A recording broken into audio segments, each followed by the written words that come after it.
அண்மை செய்தி மதுரை திருமங்கலத்தில் காதல் திருமணம் செய்ததால் இருதரப்புக்கும் ஏற்பட்ட முன்விரோதத்தில் பெட்ரோல் குண்டானது வீசப்பட்டிருக்கிறது.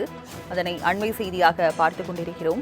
மதுரை திருமங்கலத்தில் காதல் திருமணம் செய்ததால் இருதரப்பிற்கும் இடையே ஏற்பட்ட மோதலில் பெட்ரோல் குண்டானது வீசப்பட்டிருக்கிறது. திருமங்கலத்தில் இருந்த மணமகனின் சகோதரி வீட்டில் பெண் வீட்டார் பெட்ரோல் குண்டு வீசியதால் பரபரப்பான சூழ்நிலை ஏற்பட்டிருக்கிறது. விவரங்களை செய்தியாளர் சுந்தரபாண்டியன் வழங்க கேட்கலாம்.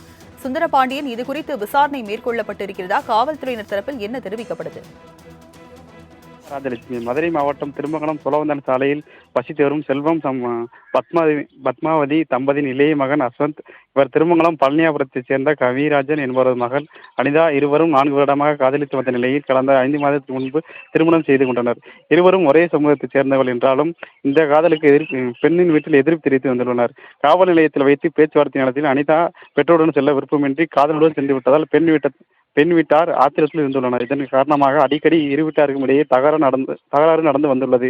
இது தொடர்பாக செல்வம் குடும்பத்தினர் காவல் நிலையத்தில் புகார் அளித்தும் எந்தவித நடவடிக்கை எடுக்கவில்லை என கூறப்படுகிறது. இந்த நிலையில் புதன்கிழமை இரவு 8 மணி அளவில் செல்வத்தின் மூத்த மகள் பிரியதர்ஷினி மாமியார் உடல்நலக்குறைவால் மதுரை தனியார் மருத்துவமனையில் அனுமதிக்கப்பட்டிருந்தால் செல்வம், அவரது மகள், மருமகன் ஆகியோர் தனித்தனி இருசக்கர வாகனங்களில் மதுரைக்கு சென்று மருத்துவமனையில் அனுமதிக்கப்பட்டவரை பார்த்துவிட்டு மீண்டும் திருமணம் வந்தனர். அந்த திருமண நகர காவல் நிலையம் அருகே வந்தபோது அஸ்வந்த் வாகனத்தை கவிராஜன் மறித்து தகராறு செய்துள்ளார். அப்போது கீழே கடந்த கல்லை எடுத்து எரிந்ததில் அஸ்வந்த் தந்தை செல்வத்திற்கும் அவரது பேத்திக்கும் காயம் ஏற்பட்டது. தகராறு நடப்பதைக் கண்டு அவ்வழியாக வந்த போலீசார் இருதரப்பையும் சமாதானப்படுத்தி வழி அனுப்பி வைத்தனர். இந்த நிலையில் சம்பவம் தொடர்பாக திருமண காவல் நிலையத்தில் தகவல் தெரிவித்துவிட்டு காயப்பட்ட செல்வம், அவரது பேத்தி ஆகியோரை அழைத்தவரும் திருமணம் அரசு மருத்துவமனைக்கு சிகிச்சைக்காக சென்றுள்ளனர். இந்த நிலையில் நேற்று இரவு 10 மணி அளவில் எட்டுப்பட்டறை மாரியம்மன் கோவில் அருகே உள்ள அஸ்வந்த் சகோதரி பிரியதர்ஷினி வீட்டில் பின்புற ஜன்னல் வழியாக மர்ம நபர் ஒருவர் பெட்ரோல் குண்டை வீசிவிட்டு சென்றுள்ளார். பெட்ரோல் குண்டியை வீசியதால் வீட்டில் இருந்த அறை முழுவதும் தீப்பற்றி எரிந்தது. நல்வாய்ப்பாக வீட்டில் யாரும் இல்லாததால் தீ விபத்து தொடர்பாக அருகில் இருந்தவர்கள் பார்த்துவிட்டு விரைந்து தீயணைக்கும் முயற்சியில் ஈடுபட்டனர். தீ மளமளவென பரவியதால் உடனடியாக திருமணம் தீயணைப்புத் துறையினருக்கு தகவல் தெரிவித்தனர்.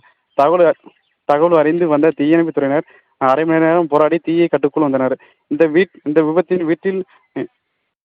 விபத்தில் வீட்டின் அறையில் இருந்த பொருட்கள் முழுவதும் எரிந்து சாம்பலானது. பீரோவில் வைக்கப்பட்டிருந்த 35 பவுன் நகை உருகியது.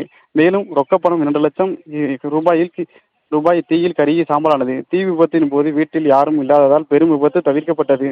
இச்சம்பவம் குறித்து தகவல் அறிந்து வந்த செல்வம் குடும்பத்தினர் அனைவரும் வீடு தீயில் கருகியதை கண்டு அதிர்ச்சி அடைந்தனர். சம்பவம் தொடர்பாக திருமங்கலம் நகர் காவல் நிலையத்தில் போலீசார் தகவல்கள் தெரிவித்தனர்.